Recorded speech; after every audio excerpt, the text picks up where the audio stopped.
ராத்திரி கோமதியும் பாண்டியனும் உட்காந்துருக்காங்க. ரொம்ப சோகமாக இருக்கிற மாதிரி நடிச்சுக்கிட்டு, அண்ணே இந்த மீனா என்னை ரொம்ப பேசிடுச்சு, சாயந்தரம் அத்தாச்சி கேட்பாங்கன்னு நினச்சேன், அவங்களும் கேட்கவே இல்லை அப்படின்னு சொல்லிட்டு பாண்டியன்ட்டு சொல்கிறாங்க. சரின்னு மீனா கூப்பிட்டு, இன்னைக்கு காலேஜில் சுகன்யாவை நீ குறைவா பேசுகிறதா சொல்கிறா, நீ அப்படி பேசுனியான்னு கேட்டால், ஆமாம் கேட்டேன்னு மீனா சொன்னதும் பாண்டியனும் கோமதியும் ஷாக் ஆயிடுறாங்க. ஏன்னா இந்த பிள்ளை இப்படியெல்லாம் பேச மாட்டாளே அப்படின்னு சொல்லிட்டு அவங்க யோசிக்கிறாங்க. இந்த டைமில் செந்திலும் அங்கே வந்துடுறாரு.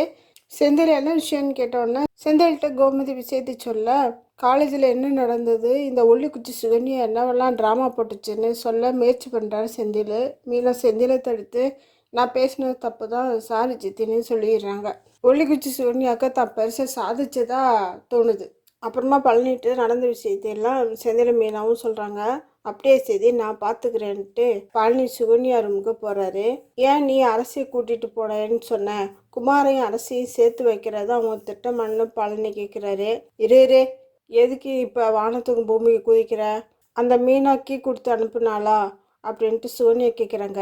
என் பேச்சை பார்த்தத குமாரை பற்றி நமக்கு நல்லா தெரியும், அவன் கடைஞ்செடுத்து அயக்கேன் அரசிய வாழ்க்கை குழி தோண்டி புதைக்கலான்ட்டு இருக்கியா அப்படின்னு சொல்லிட்டு பழனி கேட்குறாரு.